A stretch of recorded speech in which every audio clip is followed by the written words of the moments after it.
Merci beaucoup, Emmanuel. Alors, je suis désolé de ne pas pouvoir être avec vous, voilà, devant vous pour cette conférence et d'être en visio. C'est rarement très agréable. Voilà, en fait, j'ai des petits problèmes de dos, ce qui fait que, en fait, voilà, je peux pas être avec vous. Alors, attends, j'installe juste ça, voilà. Alors, le but de cette conférence, qui s'appelle Occultisme et médecine ésotérique, c'est d'essayer en 1 heure de vous résumer ce que j'ai fait, ce que j'ai travaillé et ce qui m'a pris voilà, plusieurs années à travailler. Voilà. Donc on va y arriver, on va juste s'accrocher et ça va bien se passer. Comme vous l'avez entendu, moi je suis philosophe de formation, je ne suis pas théologien. Et donc mon but, c'est d'essayer de travailler la question de l'occultisme et de l'ésotérisme, je vais dire, de manière philosophique, de manière la plus rationnelle possible. D'accord ? Voilà. Alors, pourquoi je me suis mis à travailler ces questions-là ? Il se trouve que quand j'enseignais en licence, j'avais un étudiant qui avait de très bons résultats et qui malheureusement n'allait pas très bien. Voilà, et des pulsions de suicide et tout ça. Et il était venu me voir plusieurs fois et il m'avait annoncé qu'il avait, il pratiquait l'écriture automatique. Alors l'écriture automatique, pour ceux qui ne savent pas ce que c'est-à-dire qu'on se met dans une sorte de petite transe et on va laisser la main écrire. Et cette main va écrire toute seule, voilà. Et il avait de très bons résultats en faisant ce genre de choses. Vous voyez, c'est une capacité médiumnique, hein, comme on dit. C'est-à-dire, ça, vraiment, on se place dans une situation d'intermédiaire avec des énergies extérieures. Alors, comme il m'annonçait ça, je me suis dit, mais mince, mais qu'est-ce que c'est comme truc ? Je comprends pas bien ce que c'est. Et donc, je me suis mis à me renseigner sur ce genre de choses et j'ai fait un cours tout public sur ces questions-là, occultisme et philosophie. Et puis j'ai décidé de le faire en ligne, voilà, et de le publier sur YouTube. Et à ce moment-là, en fait, je me suis rendu compte un engouement pour cette thématique, pour cette thématique, et qui était absolument dingue. Alors, attendez, je vais juste faire une petite chose, tac, voilà, comme ça sera plus net pour vous. Voilà, un engouement qui était absolument dingue sur ces questions-là. Alors je me suis dit, mais c'est fou que cette thématique intéresse autant les gens. Moi je pensais que j'allais m'adresser, vous voyez, à une petite niche qui s'intéresse au paranormal, vous voyez. Mais en réalité, non. Il y avait énormément de personnes qui s'intéressaient à ce sujet. Alors, comment on va procéder ? Je vais commencer par finir ma petite introduction. Ensuite, je vais vous parler de une multiplicité de pratiques de médecine dite ésotérique ou occultiste. Et de voir qu'au sein de cette multiplicité des pratiques, il y a un commun. Il y a plusieurs communs. Et enfin, on terminera par les recommandations philosophiques que je peux avoir. Alors, sachez une chose, c'est que, en fait, vous êtes sur mon écran, vous êtes à cet endroit-là. C'est-à-dire que là, je regarde mon appareil photo, et là, je vous vois. D'accord ? Donc, ne vous inquiétez pas si vous avez l'impression que je ne vous regarde pas. En fait, je vous regarde. Mais là, je ne vous regarde pas. Parce que là, je regarde un objectif. D'accord ? Ok ? Voilà. C'est juste que vous soyez pas perturbés.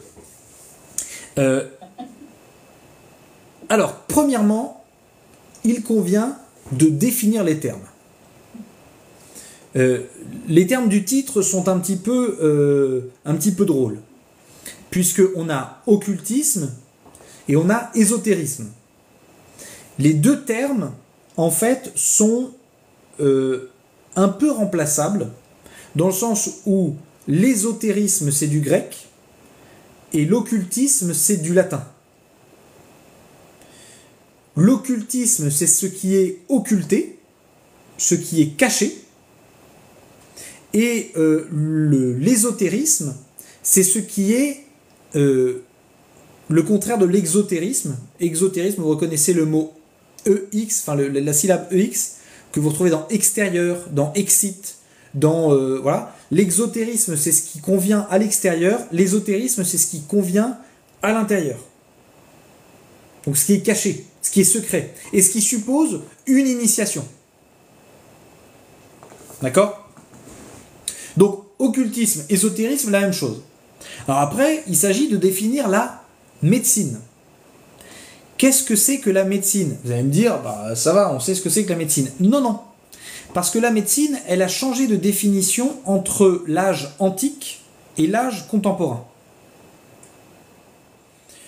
Dans l'Antiquité tardive et le Moyen-Âge, la médecine, c'est la science de la santé. Dans notre monde contemporain, la médecine, c'est la science de la maladie. C'est complètement différent. C'est-à-dire que un médecin au Moyen-Âge, vous alliez le voir et il allait essayer de faire en sorte que vous, avec votre situation, vous soyez en bonne santé. Le médecin que vous allez voir aujourd'hui, vous allez le voir parce que vous êtes malade et vous ne voulez plus être malade. Et d'ailleurs, vous allez voir, en fait, cette évolution, elle s'accélère hein, dans la médecine. Quand vous allez voir un vieux médecin, la plupart du temps, le vieux médecin, il passe 1h30 avec vous. Vous avez tout le monde dans la salle d'attente qui piétine à mort parce qu'ils disent mais qu'est-ce qu'ils sont en train de faire? Et en fait, ce médecin parle de tout sauf de la maladie. Il parle de l'environnement de travail, des proches, de l'alimentation, du sport, de machin, etc. Et à la fin, il termine en disant, ça fait 3 quarts d'heure que tu es là, et à la fin, il dit, bon alors, pourquoi vous venez me voir? Aujourd'hui, les plus jeunes médecins, c'est différent.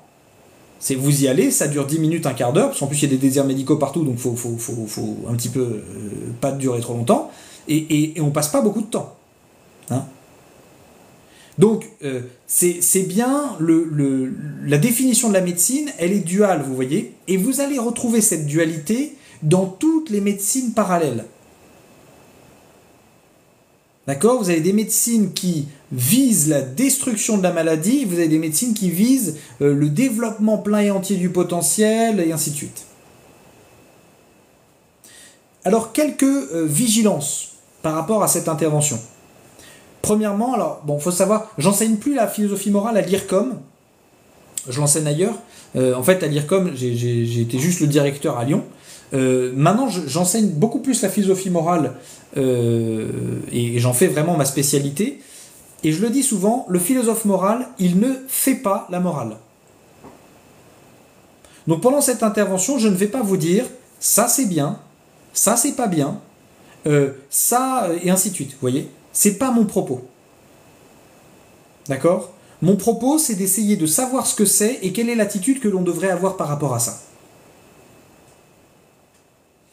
Ça, c'est la première vigilance. La deuxième vigilance, c'est que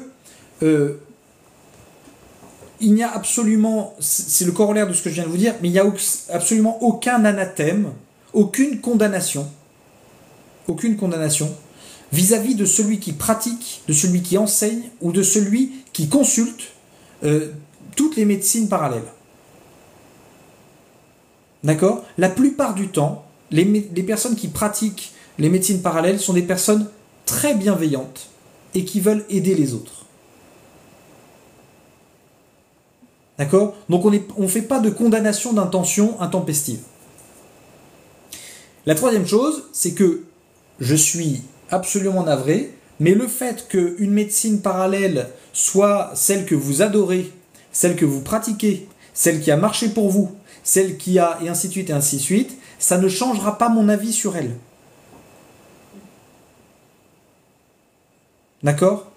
Donc en fait, voilà, c'est juste pour vous dire, cette conférence, on ne le prend pas trop personnellement et on ne s'en sert pas pour condamner les copains. D'accord ? Voilà. Une fois qu'on a dit ça, on va plonger dans le vif du sujet.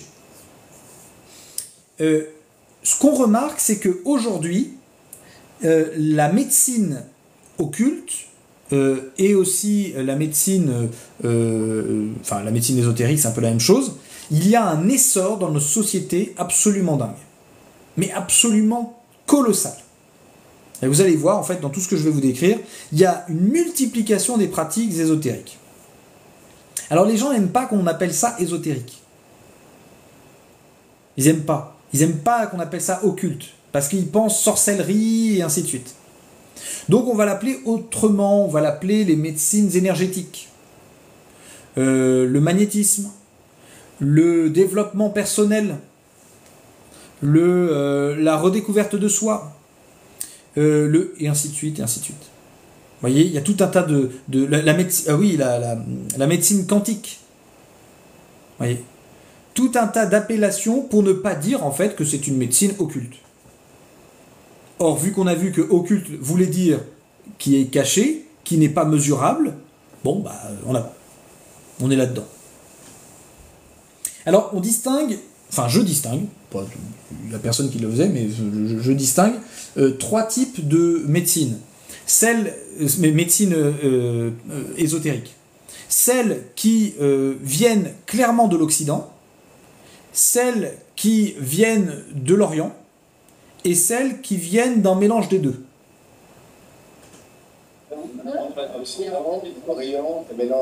C'est ça. Occident, Orient, mélange des deux.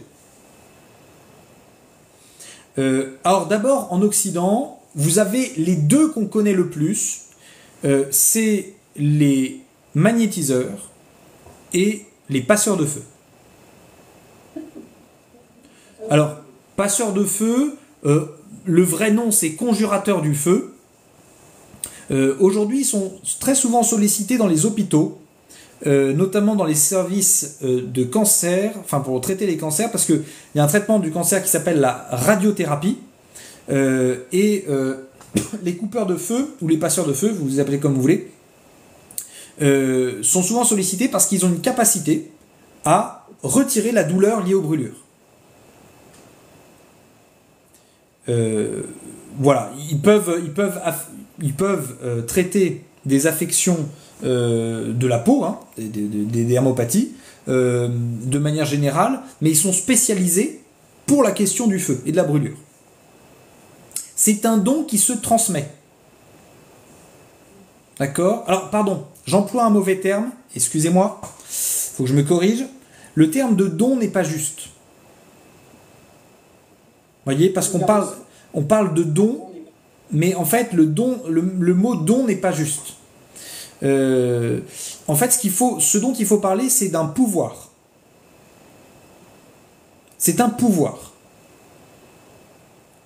C'est un pouvoir qui dépasse la question de la science.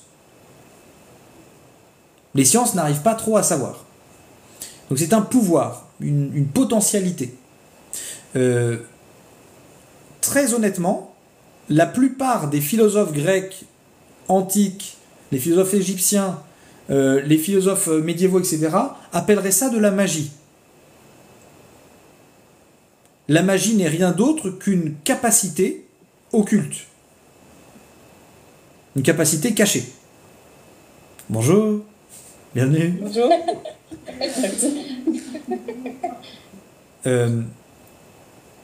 Donc voilà, donc les passeurs de feu, c'est de cet ordre-là. Alors oui, on peut transmettre donc ce don-là, donc ce pouvoir-là, cette magie-là, on peut la transmettre. Alors il suffit simplement que vous soyez d'accord, la personne vous pose la main dessus et hop, elle a transmis son don, il n'y a pas de problème. Très souvent, les coupeurs de feu utilisent une petite formule. Je vous donne un exemple d'une de ces formules. Feu, feu, feu, je te conjure de perdre ta douleur, comme Judas perdit ses couleurs lorsqu'il trahit notre Seigneur. Qu'est-ce que Judas vient foutre ici ? Je n'en sais rien. D'accord ? Mais bon, c'est des petites formules, voilà. Ça peut pas être vraiment appelé une prière parce que, en tant que tel, ça s'adresse au feu. Ça s'adresse pas à Dieu. Vous voyez, donc on distingue bien hein, la guérison de type religieuse. La guérison de type religieuse, elle s'adresse directement à Dieu et c'est une demande, et donc Dieu agit ou n'agit pas. Là, en fait, on conjure le feu, on commande au feu. en invoquant Judas pour donner de l'autorité. Alors ensuite, on a les magnétiseurs. Alors, les magnétiseurs, juste une chose, qu'on se mette bien d'accord. Le magnétisme n'a rien à voir avec le magnétisme d'un aimant. D'accord? Ou d'un IRM, vous voyez? Ça n'a rien à voir. Le magnétisme d'un aimant, d'une boussole, etc., c'est mesurable. C'est mesurable. L'unité qui est employée, c'est le Tesla. Un Tesla, c'est quoi? C'est sur 1 mètre carré, vous mesurez un Weber. Alors, qu'est-ce que c'est qu'un Weber? Évidemment, il y a plein de mesures, mais voilà. Un Weber, c'est le flux d'induction magnétique produit dans un circuit fermé. Et ça doit produire au moins 1 volt. Donc c'est mesurable, c'est 1 volt. D'accord? Le magnétisme d'un magnétiseur, c'est ce qu'on appelle le magnétisme animal. Ça a été thématisé par Franz Anton Mesmer au XVIIIe siècle, qui considérait qu'il y a un fluide magnétique universel.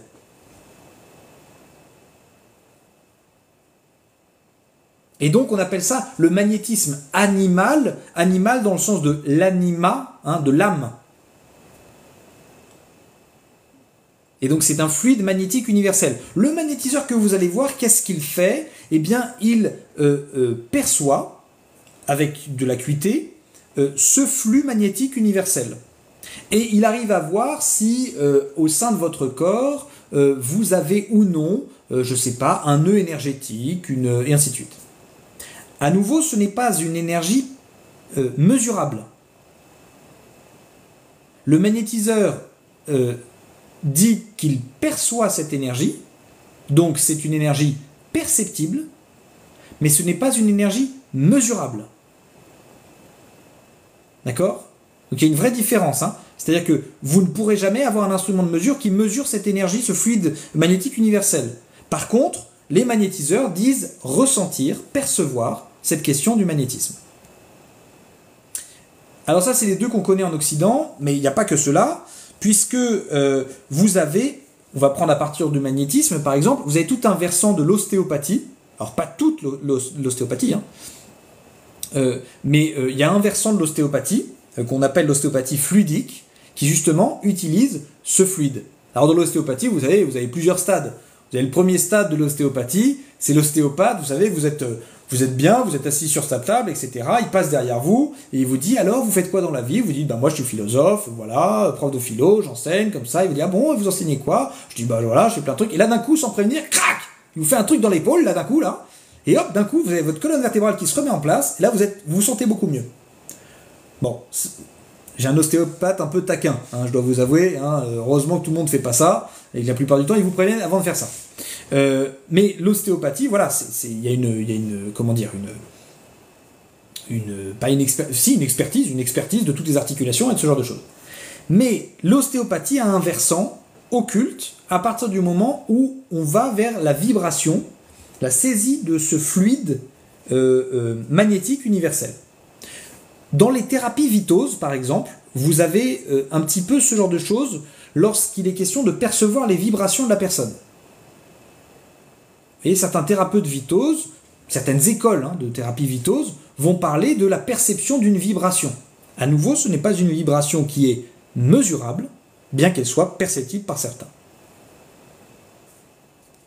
Alors, d'autres pratiques ont un versant occulte, même si ce n'est pas entièrement occulte. Vous avez par exemple la naturopathie. La naturopathie, à la base c'est un mode de vie, la naturopathie, développé par Benedikt Lust, un Allemand. Eh bien, il peut y avoir, et la plupart des personnes qui se forment à la naturopathie le disent, il peut y avoir des personnes qui le pratiquent avec un versant spirituel. Un soin spirituel et une perception quasi occulte de la réalité. L'homéopathie, alors ça je sais, à chaque fois que j'en parle, je me mets 15 000 personnes à dos. Mais l'homéopathie, pour certains, il y a une part occulte. Le laboratoire Boiron, par exemple, on sait qu'il utilise le calendrier astral pour faire les médicaments. Vous voyez, la dynamisation de l'eau, c'est un procédé occulte. C'est-à-dire qu'on n'arrive pas à mesurer les choses. Vous voyez, je ne dis pas que toute l'homéopathie est comme ça, mais une partie de l'homéopathie a une dimension occulte. Vous avez aussi la microkinésie, bon voilà, je passe beaucoup trop de temps en fait là-dessus, la somatopathie, etc. Enfin, tout un tas de choses qui ont toujours une dimension occulte. Alors, là où je veux vous mettre en garde sur la dimension occulte, c'est quand on vous met l'adjectif quantique après une pratique thérapeutique. C'est-à-dire que la personne qui vous dit « je pratique la médecine quantique », eh bien en fait on est dans l'occulte. Quantique. Quantique, Q-U-A-N-T-I-Q-E. En fait, il faut bien se rendre compte, c'est qu'il y a des personnes... pour vous expliquer, la physique quantique s'appuie sur quoi? Étudie quoi? Je vais essayer de vous résumer en peu de secondes ce qui mériterait plusieurs années de boulot. D'accord? Mais pardonnez-moi pour les physiciens qui sont dans la salle. La physique quantique, c'est quoi? On a constaté que ce qui était vrai dans la physique newtonienne de tous les jours, en fait, ne s'appliquait pas à l'infiniment petit. C'est-à-dire que, par exemple, normalement, vous voyez, dans une physique normale, voilà, ce portefeuille, si je le mets là, il n'est pas là. D'accord? Dans la physique quantique, la particule, elle peut aussi bien être là, que là, que là, que là, qu'absente. La particule, elle est aussi autant une onde qu'une particule. Et si vous la touchez à un endroit, ça se trouve, la réaction de votre contact avec elle va se produire à perpète immédiatement. C'est une physique qui est contre-intuitive. D'accord? À plusieurs kilomètres. À plusieurs kilomètres, oui, oui. Est-ce que tu as fait des choses avec ton micro? Parce que c'est plus le même son que tout à l'heure. J'ai rien touché au micro. Mince. Attends, est-ce que ça change si je fais ça? Est-ce que tu m'entends mieux? Oui. C'est par moment, tout d'un coup, on vous entend moins bien. Mince. Bon. Voilà. N'hésitez pas à me le dire si jamais ça se reproduit. D'accord? C'est quand même exactement en face, je pense. Bonjour. On va voir ce que ça va donner. Je vais pousser un peu plus pour que ça soit peut-être plus compréhensible. Donc voilà. Donc ça, c'est la physique quantique qui a été thématisée par Einstein. Ce qu'on appelle les médecines quantiques, ça n'a rien à voir. C'est juste que on s'est dit, les gens qui pratiquaient la médecine occulte se sont dit, puisque ça n'est pas mesurable, c'est que c'est de l'ordre du quantique. Donc, tout ce qui n'est pas mesurable, on va l'appeler quantique. C'est facile, hein, ça marche bien. Mais vous voyez, par exemple, on parle de la communication intercellulaire. De la même manière que deux particules peuvent communiquer à perpète, eh bien on va se dire que deux cellules du corps vont pouvoir communiquer à plusieurs centimètres, voire mètres de distance. Vous voyez. Donc en fait, il faut bien se rendre compte que, par exemple aussi, il y a une dualité, donc comme j'ai dit, onde et particules, corpusculaire et ondulatoire, eh bien vous avez la même chose, corps et esprit. On va dire, le corps c'est les particules et l'esprit c'est les ondes, ou l'inverse, vous voyez. On va distinguer différents types de corps au même endroit.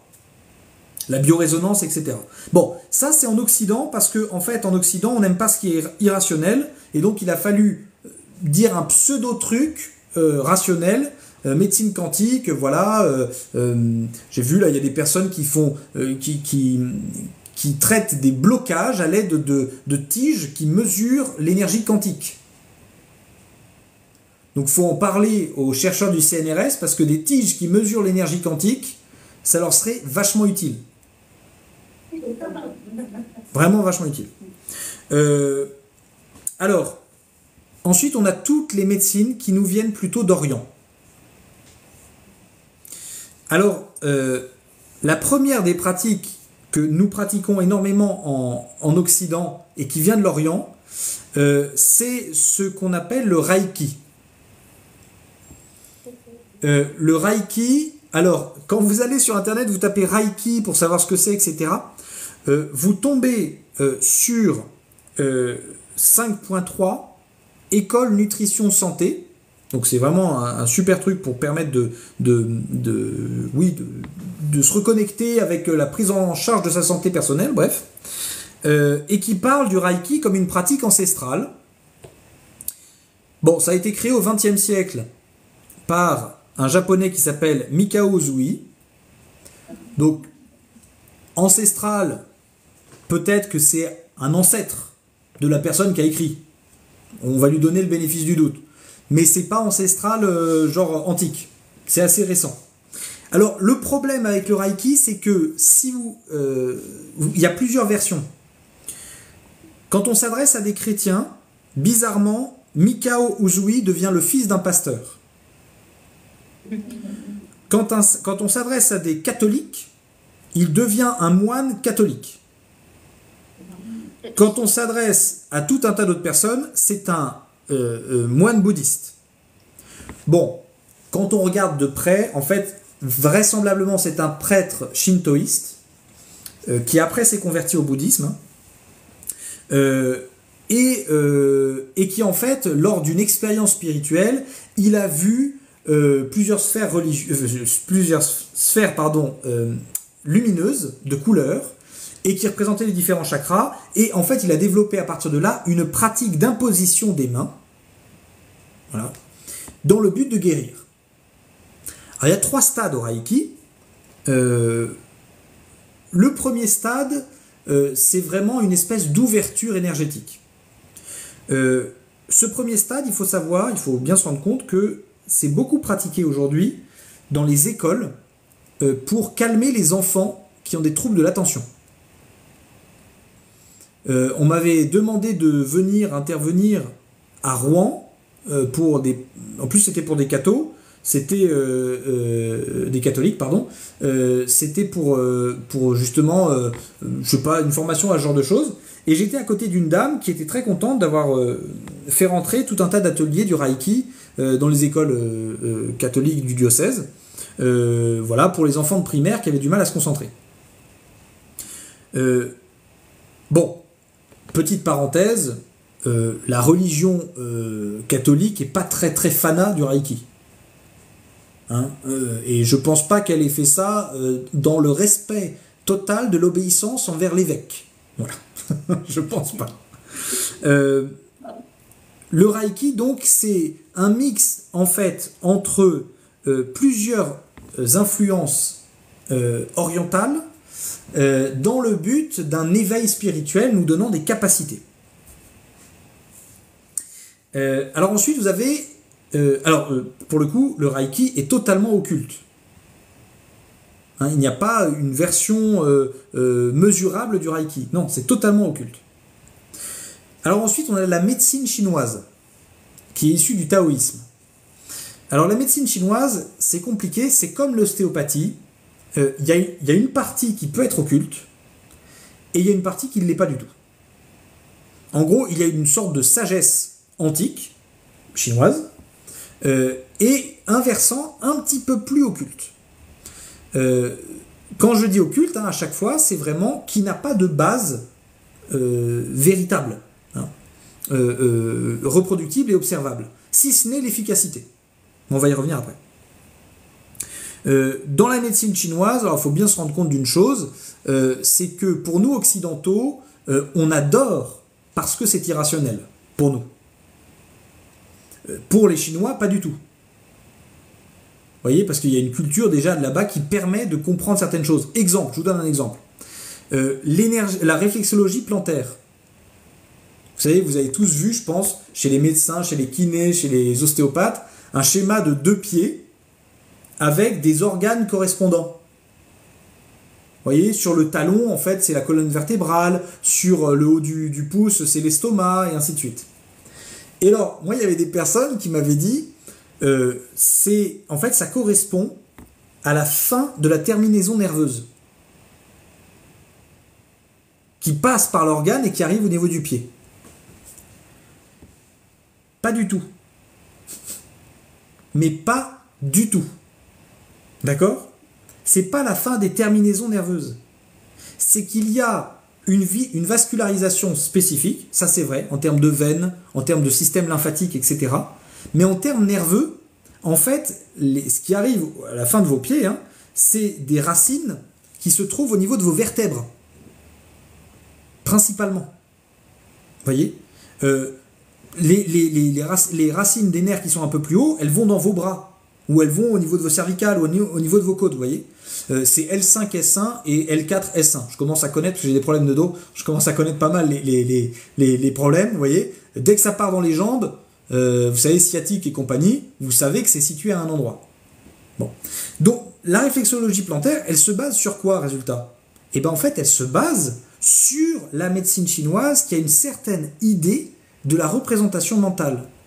C'est un peu la même chose pour l'acupuncture, vous voyez, avec les différents chakras qui peuvent être employés, et aussi au niveau de l'oreille. L'oreille représentant un fœtus inversé. Un fœtus, pardon, retourné. Plié, vous voyez.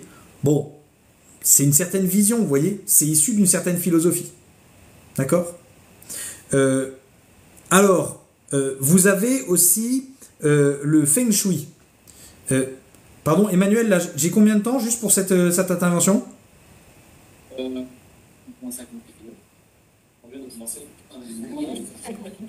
a commencé à 45. Donc c'est 45, ok. 45.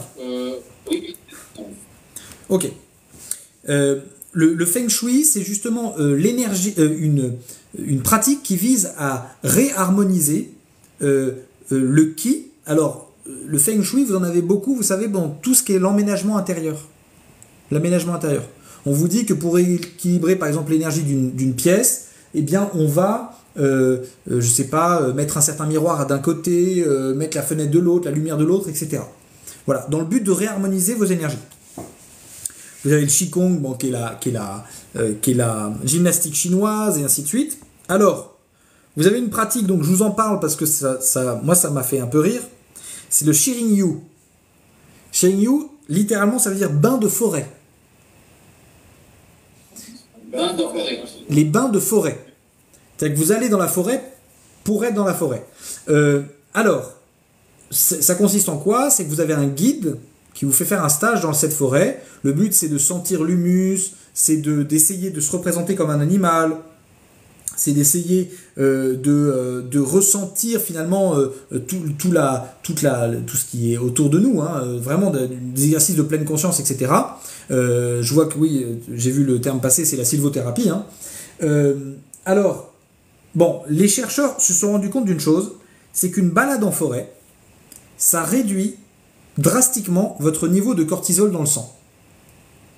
Donc l'hormone du stress.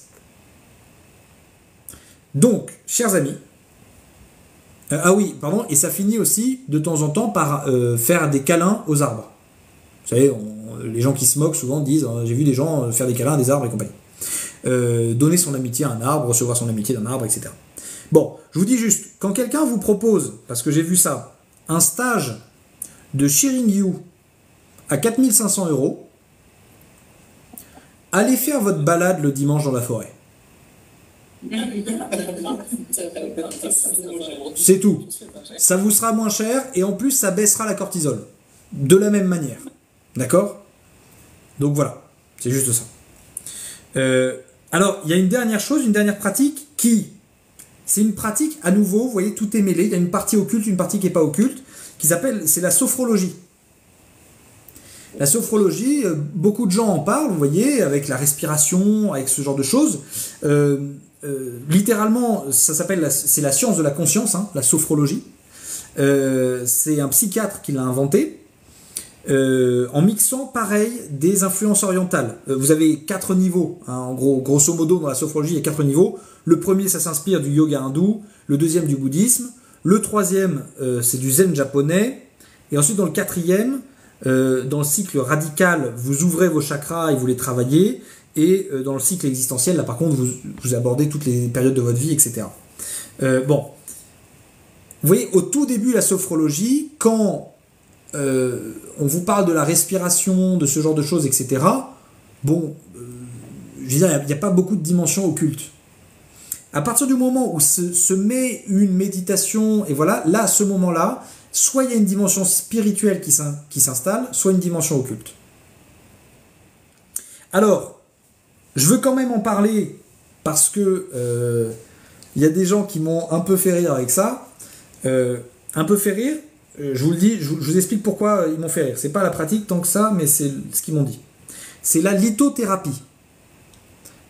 La guérison par les pierres. Vous voyez, il y a des personnes, vous voyez, vous donnez des petits bracelets ou des colliers d'ambre, par exemple, à des enfants quand ils ont mal aux dents. Vous utilisez l'améthyste pour je sais plus quoi, et ainsi de suite. Enfin bref, tout un tas de trucs comme ça. Bon, ça repose, c'est très très ancien, c'est vraiment très très ancien, on a des traces de cette pratique-là en Égypte antique. Hein. Bon, ça repose sur une croyance du fait que les pierres sont chargées en énergie. D'accord ? Énergie occulte. Hein. Et donc, il faut utiliser cette énergie-là. Alors, il y a des magnétiseurs qui vous rechargent les pierres, etc. Enfin bon, bref, tout un tas de trucs comme ça. Bon, comment dire ? Ce qui m'a fait rire, c'est que moi j'ai dit que c'était, bon, a priori c'était occulte, et il y avait un catholique, une fois quand j'ai commencé à dire ça, qui s'était énervé et qui m'avait dit vraiment j'accepte pas qu'on dise que c'est occulte. Regardez, Sainte Hildegarde de Bingen a fait tout un écrit sur la lithothérapie, sur le pouvoir des pierres. Or, je vous rappelle que Hildegarde de Bingen est père de l'Église. Alors bon, moi, que Hildegarde de Bingen soit père de l'Église, déjà, je me suis dit, dis donc, en termes d'inclusion de genre, on est quand même très très fort dans l'Église. Mais en plus, je lui ai dit, il me semble pas que l'Église ait considéré qu'elle était dans une paternité spirituelle à propos des pierres. De la même manière que quand saint Augustin, qui est père de l'Église lui aussi, vous parle de l'existence du phénix et vous parle de l'existence des licornes, on ne considère pas que c'est un enseignement spirituel. C'est-à-dire que la paternité spirituelle de quelqu'un, c'est sur un domaine particulier. Or, justement, la lithothérapie, pour le coup, on est dans le domaine occulte, dans le domaine caché. Et c'est quelque chose qui n'est pas mesurable, c'est juste ça. Si, il y a certaines pierres qui sont mesurables. On a le granit, par exemple. Le granit, on sait qu'il est radioactif. Il produit un certain rayonnement. Vous avez les aimants. On peut mesurer le Tesla, les Tesla d'un aimant, vous voyez. Mais le rayonnement d'autres choses, on n'y arrive pas. Petite parenthèse, hein, c'est un petit peu la même chose que pour la question de la biodynamie. Hein, vous savez, pour les vins biodynamiques, hein, l'agriculture biodynamique, qui vous sortent que la Lune a un impact sur les comment on appelle les plantes. Mais sauf que ce que vous dit pas la biodynamie, c'est qu'elle ne se met pas sur le calendrier lunaire, elle se met sur le calendrier astral. Or, le pouvoir des astres, ça on le mesure pas. Le pouvoir de la Lune, on peut un peu, le pouvoir des astres, on le mesure pas. Pour la lithothérapie, juste une petite anecdote, parce que quand même, il y a une personne qui était en train de mourir, une dame qui était en train de mourir, et sa fille l'a plutôt orientée vers des médecines douces. Et en fait, elle est tombée sur un gars qui faisait de la lithothérapie et qui lui a proposé de lui vendre un lit en cristal à 5000 €. Donc cette dame atteinte d'un cancer, eh bien, elle a accepté, elle lui a donné 5000 €, donc elle est morte dans son lit en cristal. Sauf que une des clauses de cette vente, c'était que dans le testament, il fallait qu'elle relègue le lit en cristal à cette personne. Donc c'est quelqu'un qui a trouvé un bon filon, parce qu'il trouve des personnes qui vont être macabées dans pas très longtemps, et il leur vend un lit en cristal qu'il récupère une fois la mort faite. Pourquoi je dis ça? C'est que, en fait, dans l'occulte, il peut y avoir des charlatans. Des charlatans sans scrupules. Comme partout d'ailleurs.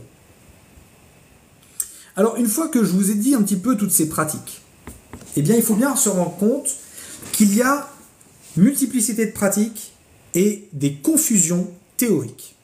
Et alors là, je prends vraiment ma casquette de philosophe. Il faut faire ce qu'on appelle de l'épistémologie, c'est-à-dire du discours sur les sciences. Et notamment, il va falloir définir les termes que l'on emploie.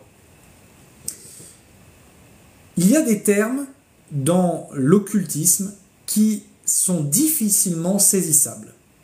Je vous en donne 3. Premièrement, vous avez la notion d'énergie. Qu'est-ce que c'est que l'énergie dont on parle? Parce que le terme d'énergie, c'est pas du tout l'énergie d'Einstein convertible avec la matière, vous voyez, E égale mc2 et compagnie. C'est pas ça. On ne parle pas de celle-là, parce que cette énergie-là, elle est mesurable. On parle d'une énergie. Ça veut dire quoi? Alors la plupart du temps, ce qu'on va vous dire, c'est l'énergie...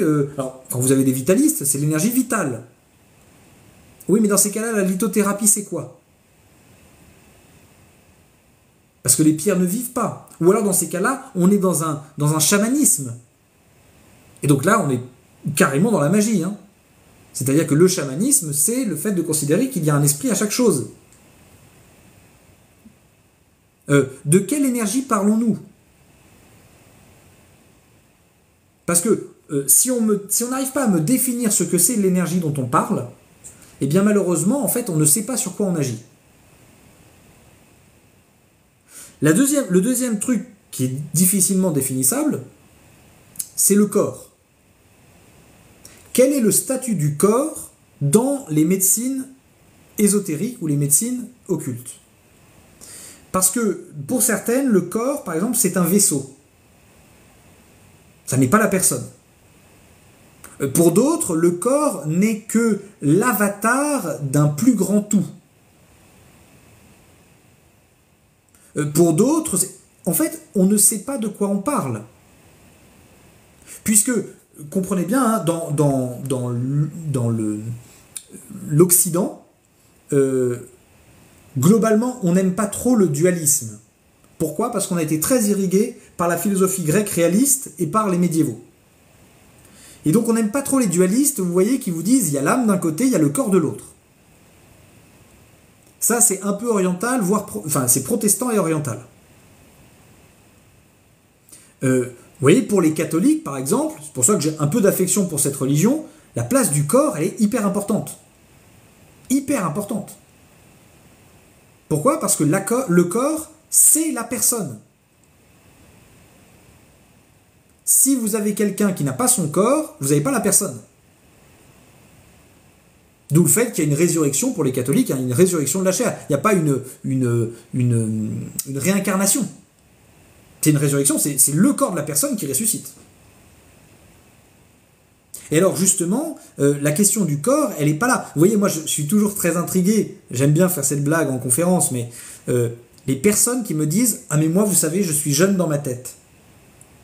Non. Non, tu n'es pas jeune dans ta tête du tout. Et encore heureux. T'imagines si c'était un adolescent de 15 ans dans un corps de 75? L'horreur.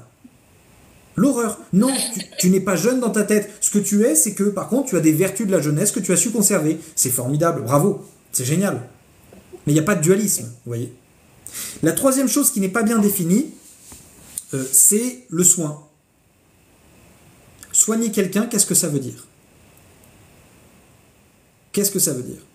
Et ça, vous voyez, vous posez la question aussi à la médecine dite allopathique, c'est-à-dire notre médecine dite cartésienne, alors que Descartes n'a rien à foutre de là-dedans, hein, mais c'est pas grave, mais la médecine mesurable et compagnie, eh bien, le soin, vous leur demandez ce que c'est que soigner quelqu'un, ils savent pas. Ils savent soigner une maladie. Ils savent faire en sorte que la maladie n'apparaisse plus. Ils ne savent pas ce que c'est que le soin. Mais une médecine ésotérique a du mal aussi à savoir ce que c'est que le soin. Donc vous voyez, quand on arrive avec ça, déjà il y a un problème de définition. La deuxième chose, c'est que il y a une méconnaissance de ceux qui pratiquent ces médecines occultes. Alors je suis désolé, je vais être obligé de détruire ce qu'on appelle un sophisme. Un sophisme, c'est quoi? C'est une sentence fausse qui entraîne des conclusions fausses, même si elle a l'apparence de vrai. Entendu, si vous pouvez répéter. Pardon. Le sophisme, c'est une sentence qui entraîne des conséquences fausses alors qu'elle a l'apparence du vrai. Je vais vous le donner. C'est les personnes qui vont vous dire, puisque ça marche, c'est que c'est bon. C'est faux. C'est totalement faux. Pour faire en sorte, par exemple, que ta jambe arrête de saigner, eh bien, je vais te couper la jambe et la cautériser après. Ça marche. Mais c'est pas bon. Si je veux arrêter de faire des cauchemars, je vais arrêter de dormir. Ça marche. Mais c'est pas bon. L'argument qui consiste à dire puisque ça marche, puisque ça fonctionne, c'est que c'est bon, c'est faux. Et cette critique vaut à la fois pour les médecines occultes et les médecines allopathiques. C'est pas parce qu'un médicament marche que c'est bon. Ce n'est pas parce qu'un médicament... Et d'ailleurs, c'est pas parce qu'un médicament est bon qu'il marche. Je suis tout à fait d'accord avec vous. Hein. Mais ce n'est pas parce que ça marche que c'est bon. Vous voyez, moi, je suis un des rares, je pense, à lire la notice pliée en 16 000 qui ne rentrera plus jamais dans la boîte des médicaments. Pour savoir quels sont les effets secondaires. Qu'est-ce que ça entraîne? Qu'est-ce que ça provoque? Un moment... Alors, parfois, on ne comprend rien. C'est vrai. Parfois, on ne comprend rien. Des explications. Mais, au moins, on va chercher. Et ce n'est pas parce que ça marche que c'est bon. Ce n'est pas parce que le magnétisme fonctionne que c'est bon. Ce n'est pas parce que... Je ne dis pas que c'est mauvais. Je dis que l'argument qui consiste à dire que parce que ça fonctionne, c'est bon, c'est faux. C'est faux. Et ensuite, le problème, c'est la question théorique. Là, il y a une méconnaissance sur la pratique, mais il y a une méconnaissance théorique. Quand on pose les questions aux personnes qui pratiquent les médecines occultes, eh bien, souvent, elles sont en difficulté quand on remonte à leurs principes. Par exemple, le magnétisme, ça vient d'où? Ça vient d'où? C'est quoi? Donc, qu'est-ce que c'est? D'où ça vient? Quel effet ça produit? Quels sont les effets réels que cela produit? Vous voyez, moi, il y a un magnétiseur, comme j'ai des problèmes de dos, j'étais allé chez un ostéo, et cet ostéo m'avait proposé une séance de magnétisme. Moi, je lui ai dit, j'ai mes convictions, donc je lui ai dit, bon, moi, je ne suis pas trop intéressé par ce genre de truc. Surtout, je lui ai dit, en gros, vous allez faire quoi? Il me dit, je vais essayer de dénouer le nœud énergétique si jamais j'en sens un. Je lui dis, d'accord, mais si jamais ça crée un autre nœud ailleurs? Il me dit, vous revenez me voir et puis je vous le défais.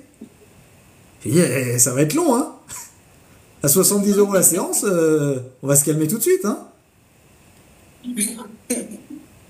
Alors ça m'a fait rire, évidemment. Qu'est-ce que vous faites, en fait? Mais il me dit, je sens et j'agis. Je lui dis, donc c'est que de l'intuition, en fait. C'est que de la sensibilité que vous êtes en train de faire. Vous n'avez pas une vision globale de ce que vous êtes en train de faire.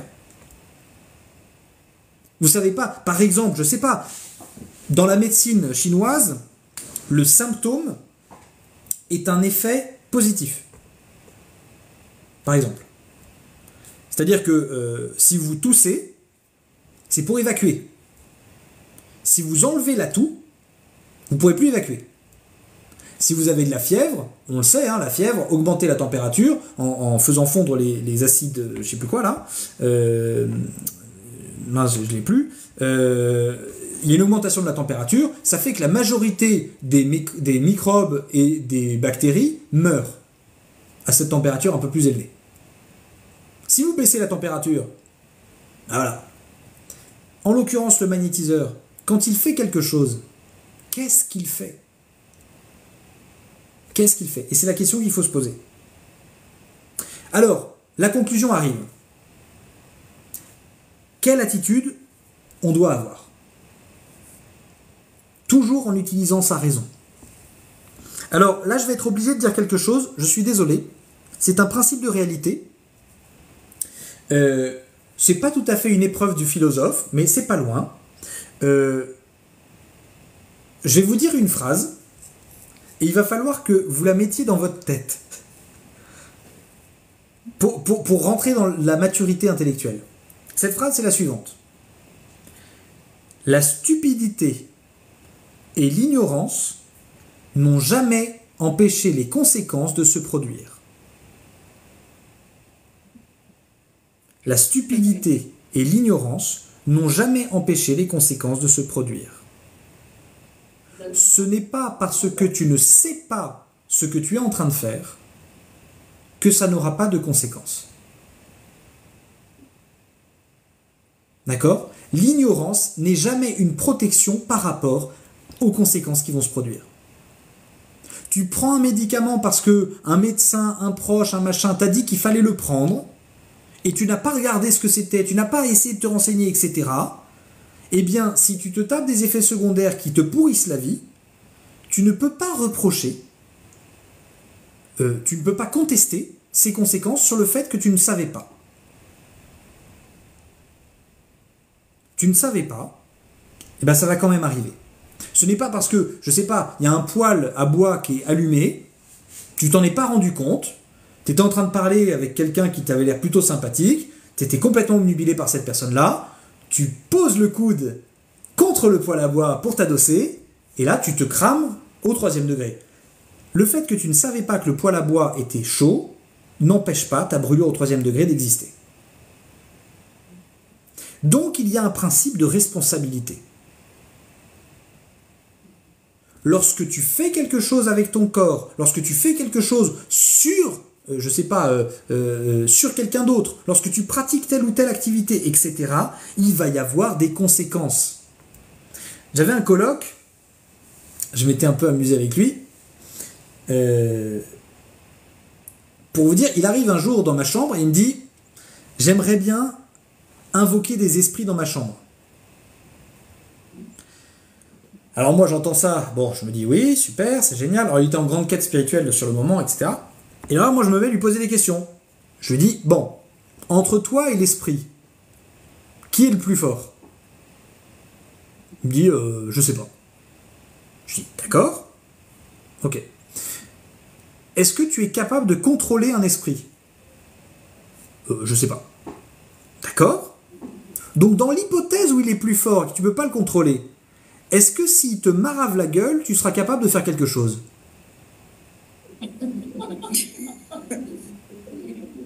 Et là, il m'a dit, je sais pas. Je lui dis, bon, et ben maintenant que tu sais pas du tout ce que tu vas faire, fais ce que tu veux.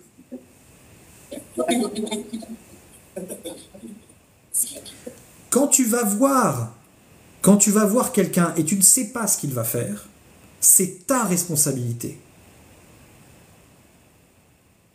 C'est pas la sienne, hein, c'est la tienne. Parce que les conséquences, c'est toi qui vas le faire, qui va les porter. Alors, il y a une deuxième chose qui est plus délicate, qui est plus difficile, mais c'est que les médecines occultes, alors je vous le dis, moi ça fait 1 an que j'ai vraiment très mal au dos, en fait j'ai une double hernie discale, qui en fait il y a eu une première opération qui a merdé. Bon voilà. Et donc j'ai mal 24 heures sur 24. J'ai quelques calmants qui mettent un peu à distance, mais il y a quelque chose dont je me rends compte, c'est que si on ne travaille pas le rapport que l'on a à la souffrance, on peut faire des conneries. Et le problème de la médecine au club, je lis club, c'est pour ça, la médecine occulte, eh bien, le problème, c'est qu'elle a un rapport à la souffrance et aux soins qui est ambigu. Qui est ambigu. Ce que vise la médecine occulte, c'est le bien-être du patient. Or, il y a des souffrances qui sont bonnes et parfois nécessaires. Je vous dis ça, voilà, je ne suis pas du tout un doloriste, hein. C'est pas du tout mon caractère, ni voilà, ce genre de choses. Mais il faut bien se rendre compte d'une chose, c'est que heureusement que nous avons mal. C'est nécessaire, notre douleur elle est nécessaire. La nature ne fait pas les choses en vain.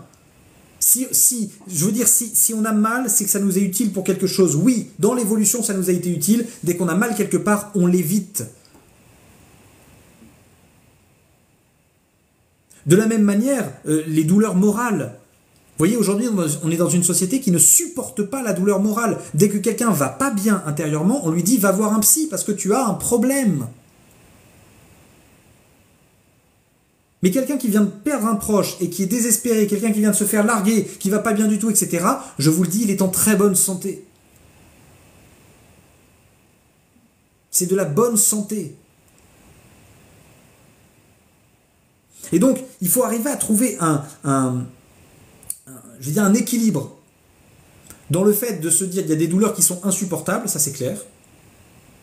Et tant qu'on peut essayer de les enlever, en avant. Toujours avec cette idée que l'ignorance et la stupidité ne nous empêcheront pas les conséquences, donc il ne faut pas aller voir n'importe qui, mais il y a ce rapport à la douleur qu'il faut quand même qu'on travaille. Ensuite, la troisième raison, l'avant-dernière,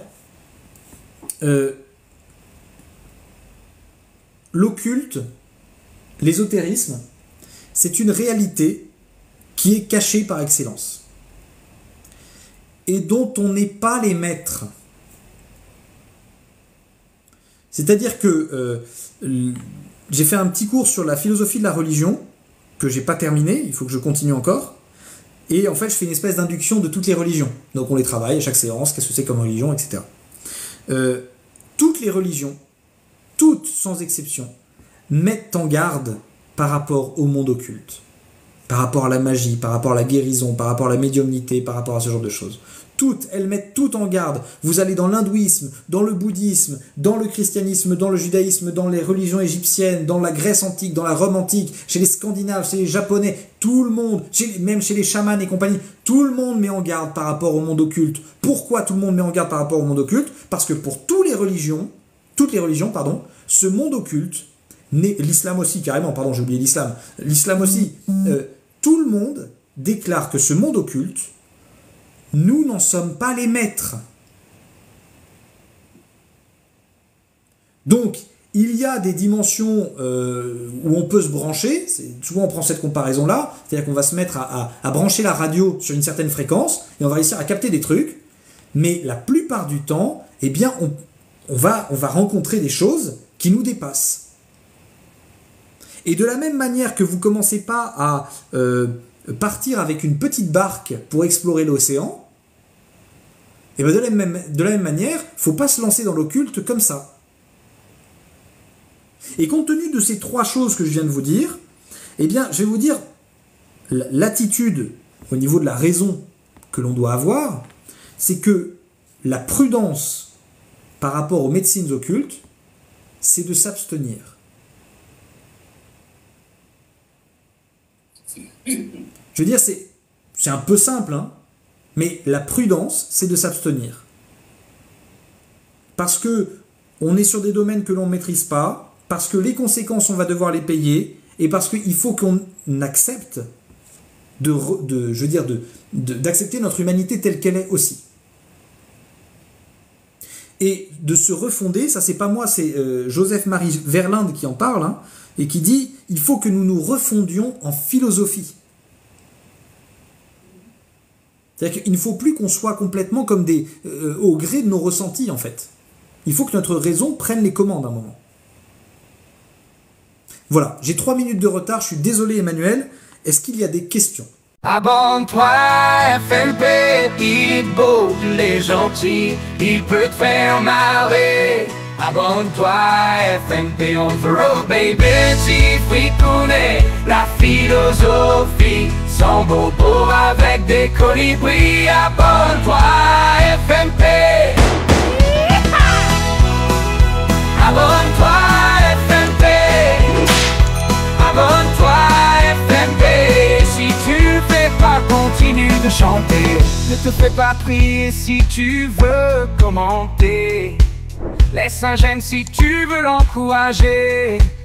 Et si tu veux faire grandir la communauté, t'as qu'à partager à ta maman, ton frère ou ton pépé. Abonne-toi, FMP. Abonne-toi, FMP.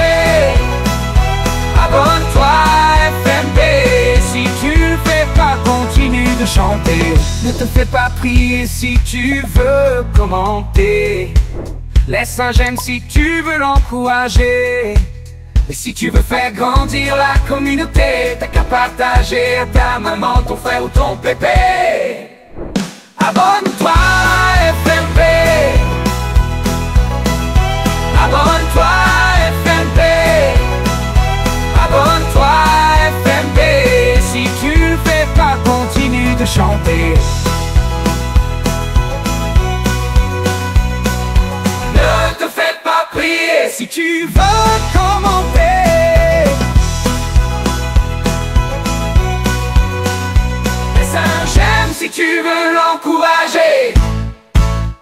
Et si tu veux faire grandir la communauté, t'as qu'à partager à ta maman, ton frère ou ton pépé.